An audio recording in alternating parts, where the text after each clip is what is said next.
Hey mga brods, breaking news nga sa lahat po ng Mark Pingris fans dahil ito nga pong si Pinoy Sakuragi Mark Pingris ay in talks with Blackwater Bossing para sa kanyang PBA comeback.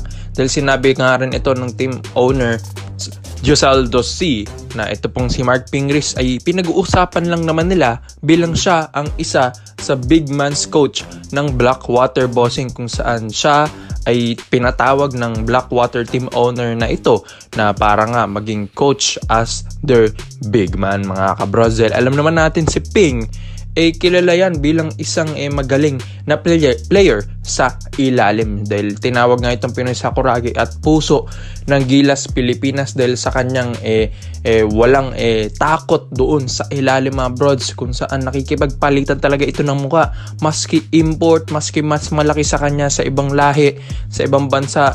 Talagang grabe ang pinapakita ni Mark Pingris.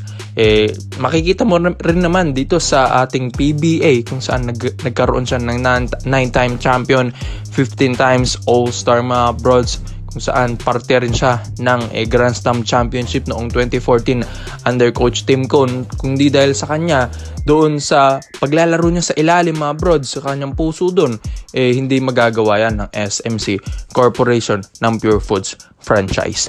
So alam naman natin si Mark Pingris talagang ilalim ang laruan niya. Kaya nga itong Blackwater Bossing ay gusto rin nila na palakasin ang kanilang mga big man under Mark Pingris handle, mga broads. Pero biglang napadaan doon sa kanyang PBA comeback, mga broads. Biglang nalihis yung usapan ni team owner at ni Mark Pingris doon sa possible PBA comeback niya. So sinabihan din naman si Ping at sinabi rin ni Ping syempre gusto rin naman din niyang maglaro. Kapag maglalaro or bibigyan siya ng spot dito or slot doon sa lineup ng Blackwater Bossing, magpapakondisyon daw ng husto ito pong si Mark Pingris. So makikita nyo rin naman doon sa Imos SB, mga broads, kung saan ito pong si Mark Pingris na naglalaro sa MPBL. Makikita nyo naman parang hindi 41 years old na Mark Pingris ang naglalaro doon. Parang nasa top shape pa rin siya.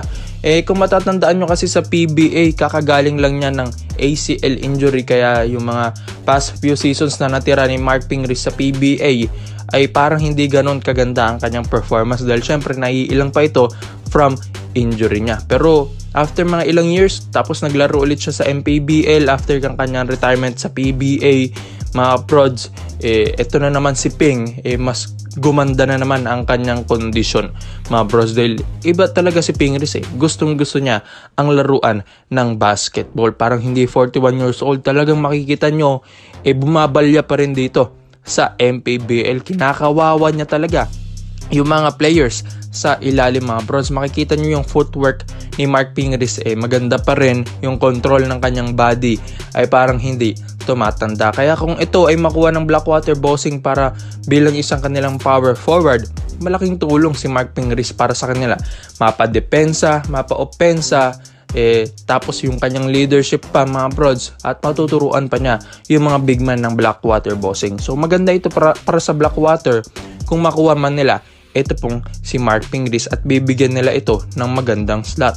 So sa lahat po ng Mark Pingris fans and sa Blackwater Bossing fans, sa tingin nyo ba dapat bang bumalik si Ping sa Blackwater Bossing at malaki pa ba ang kanyang maitutulong dito sa PBA? So comment mo lang po yun dyan, mga brods, at isa-isa natin yan. Dito naman po tayo sa kabilang balita naman natin, mga brods. Ito nga pong first pick ng Terra Firma Jeep na ito pong si Stephen Carino Holt. Mga brods, namang problema at napapakamot ang ulo ang Terra Firma dito dahil hanggang ngayon hindi pa nga umuwi ng Pinas or bumabalik dito ito pong si Stephen Holt dahil nasa ibang bansa pa ito sa Amerika.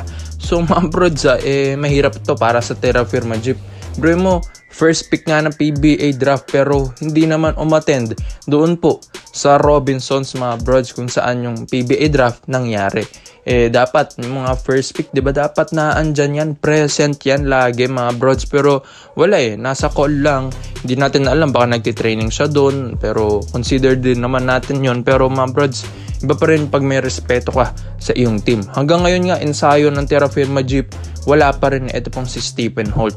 So parang mahirap din na ito para sa team dahil imbis na gumagana ng kanilang play with Stephen Holt, na-hold pa dahil hindi pa ito bumupunta dito sa Terra Firma Jeep. Mga brods, siguro isa sa mga dahilan kung bakit hindi pa pumupunta ito pang si Stephen Holt yung sahod ng Terra Firma Jeep. Baka naliitan ito dahil 'di ba puro Europe, sa Australia, NBL yung pinaglalaroan na ito ni Stephen Holt dahil alam naman natin ang pakagaling ng 6'4 point guard na ito. Iba yung sinasahod niya kasi doon, mas malaki mga brods. Siguro nagulat siya dito sa maximum contract as a rookie dito sa PBA, dito sa Terra Firma Jeep. Nagulat siya siguro medyo maliit ang kanyang makukuha kada buwan. So isa na rin siguro sa mga dahilan yan kung bakit naho-hold ito pong si Stephen Holt, at baka gusto niya mas malaki na sahod or gusto niya mag-try sa ibang bansa. At isa pa dito mga brods, baka nga isa dito baka gusto rin ni Stephen Holt sa ibang koponan sa PBA mapunta. It's either doon sa mga teams na kayang-kayang magbigay ng mga 1 million a month like Barangay Nebra San Miguel and other MC teams or MVP teams mga kabrods. So ito na nga, 'di ba sinabi rin dati ni Mr. Snow Badwa na baka nga i-trade ng Barangay Ginebra San Miguel ito pong si Stanley Pringle dito sa number 1 pick ng Terra Firma Jeep na si Stephen Holt.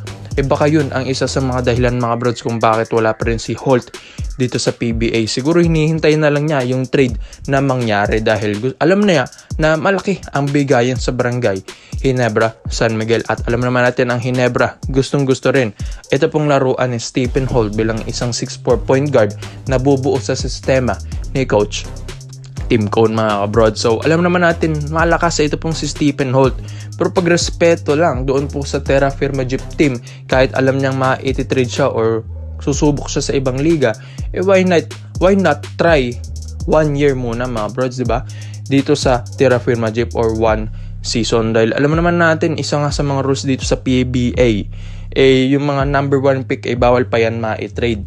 Siguro 1 year pa or ilang seasons bago sila pwedeng ma-trade mga brods. So susubukan muna sila ng Terra Firma Jeep.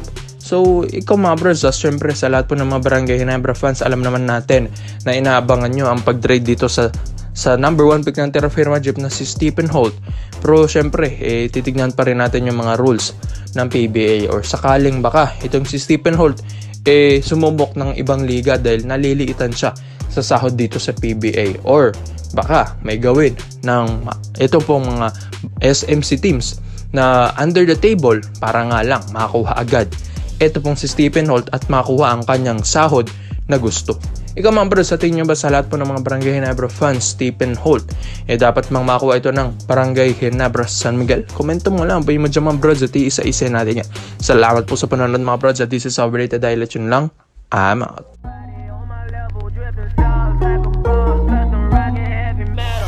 I just want a bag, like an old lady. I'm backwoods smoking, I don't own papers, pass that 808. That don't shake her.